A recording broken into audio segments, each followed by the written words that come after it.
Felly mae'r prosiect drona yn un o'r cyntaf o'i fath yma yn Môn. A'r syniad ydy rhoi cyfle i bobl ifanc rhwng 40 a 19 oed i gael cyfleoedd i adeiladu a gael gwersi sut i hedfan drôn. Gyda ni gwmni o'r enw Aerialworks wedi sefydlu yma yn M-Sparc yn gwneud gwaith i gwmnïau fatha National Geographic, i'r BBEC, ac maen nhw'n deithio ni, wel, mae yna gyfleoedd gyrfaol i bobl ifanc. Yn amlwg, does am llawer o gwmnïau fel hyn yn bodoli yng Nghymru, felly yn sicr da ni'n torri tir newydd yma yn Sir Fôn.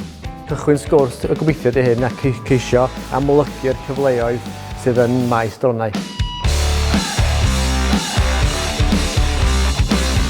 Adeiladu'r drôn o hynna'n, dan mae'n siŵr nes i enjoio'r fwyaf. Mi nath Steff ddangos i'r myfyrwyr sydd i adeiladu drôn. Mi oedd yr partiau i gyd ar y bwrdd, nath i ofyn iddyn nhw ddechrau o'r dechrau, adeiladu'r drôn o scratch. O'n i'n edrych ymlaen at adeiladu'r drôn ac am y gyfraith hefyd rili hoffi pethau fel yna.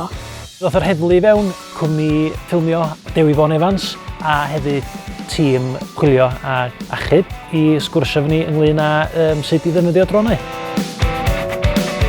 Yn ystod y sesiwn hedfan, mi aethon ni i maes Awyren am Mona. Mi gafodd yr myfyrwyr y cyfle i fflio i dronau ac i arbrofi.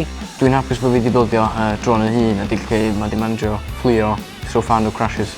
Yn sgil y ffaith bod yna ddiffyg merched yn y byd digidol, technoleg a peirianyddol, mi oedden ni'n awyddus iawn bod ni'n denu merched i fod yn rhan o'r Academi. Felly da ni'n falch iawn o weld bod Lleicu a Grug wedi mwynhau.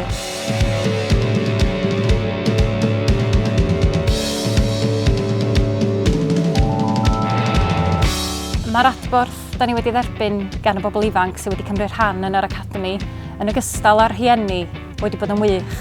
Un o uchafbwyntiau yr holl sesiynau mewn ffordd ydy clywed yr iaith Gymraeg yn cael ei siarad ymysg bobl ifanc. Dwi'n meddwl bod o'n werthfawr iawn cael rhywun Cymraeg sydd yn gallu siarad yr iaith i gyflwyno y sesiynau yma.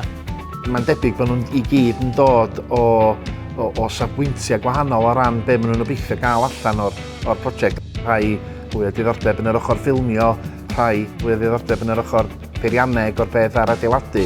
Gobeithio bod hwnna'n y prosiect, mae llygad nhw'n cael ei agor i gyfleon, gobeithio fydd yn mynd â nhw ar drywydd allan o ran gyrfa yn y dyfodol. Yr gobaith ydy bod yna ddyfodol llywyrchus iawn i'r Academi Dronau yma yn Ynys Môn.